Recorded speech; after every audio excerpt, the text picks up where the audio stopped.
Seperti inilah kondisi pasar yang baru dibangun oleh pihak swasta di Jalan Pangeran Ratu, Kelurahan 15 Ulu, Kecamatan Jakabaring, Palembang, tepatnya di samping lorong Masjid Cengho. Setelah didatangi oleh Komisi 2 DPRD Kota Palembang bersama pihak PD Pasar Palembang Jaya beberapa hari lalu, dalam sidak pasar tersebut tidak ada penanggung jawab pembangunan pasar tersebut. Pantauan PAL TV, bangunan pasar tersebut baru dibangun sekitar beberapa minggu. Terlihat masih banyak lapak di pasar ini kosong, belum diisi pedagang.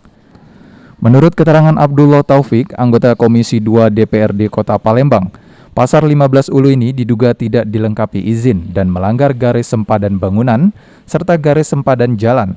Penanggung jawab pembangunan pasar akan dibawa ke dalam rapat komisi dan pihak-pihak terkait akan dipanggil.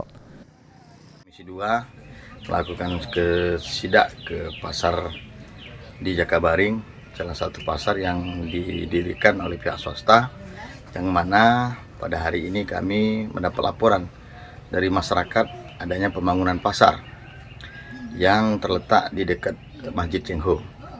Selanjutnya kami bersama anggota Komisi 2, pimpinan Komisi 2, sekretaris dan wakil ketua Komisi 2 ikut serta untuk melihat apakah memang benar perizinannya sudah ada atau belum. Untuk mendapatkan izin pengelola pasar harus melampirkan dahulu susunan kepengurusan, kemudian baru mendapatkan rekomendasi dari PD Pasar. Berdasarkan informasi yang berhasil dihimpun, pasar tersebut dibangun di atas lahan milik anak mantan Gubernur Sumsel dan dikelola oleh mantan Dirut PD Pasar Palembang Jaya.